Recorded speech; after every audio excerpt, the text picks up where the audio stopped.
मंदिराच्या बाहेर लिहिलेलं एक सुंदर वाक्य. जर उपवास करून परमेश्वर आनंदी असते तर या जगातील रिकामे पोट असलेला भिकारी मनुष्य जगात सर्वात सुखी असता. उपवास शरीरासाठी नाही तर विचारांसाठी केला पाहिजे.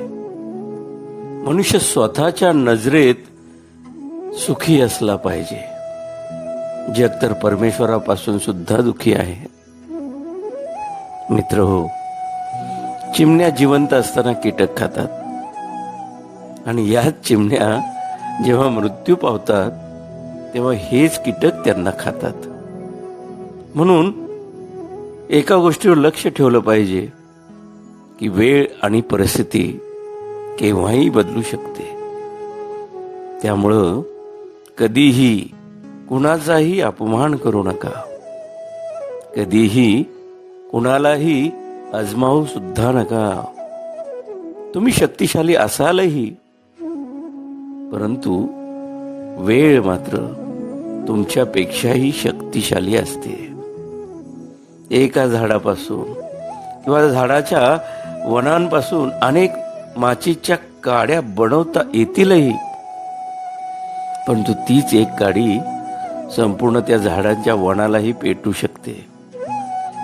कोणी कितीही महान असे नका, परंतु नियती मात्र कधीही कुणालाही महान बनवत नाही. बघा ना, कंठ दिला कोकिळेला तर रूपच काढून घेतलं. सौंदर्य दिलं मोराला तर इच्छा हिरावून घेतली. इच्छा दिली मानवाला तर समाधान मात्र दूर नेलं. आणि समाधान दिलं संतांना संसार हिसकावून घेतला. म्हणून कधीही अहंकार करू नका. परमेश्वराने या मातीपासून बनवलं आणि याच मातीत आपल्या सगळ्यांचा शेवट केला.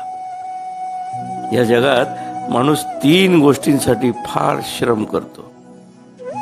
पहिली गोष्ट, माझं नाव मोठं व्हावं, माझा पोशाख चांगला असावा आणि माझं घर सुंदर असावं. पण परमेश्वरही तितकाच अगदी चलाख. मृत्यू होताच परमेश्वर या 3ही गोष्टी सगळ्यात पहिल्या बदलून टाकतो. नावापुढं स्वर्गीय, पोशाख कफन आणि घर स्मशान करून टाकतो.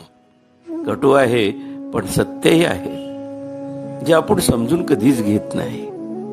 अहो, दगड एकदाच देवळात जातो पण भगवंत होतो. माणूस 1000 वेळा मंदिरात जातो पण दगडच राहतो.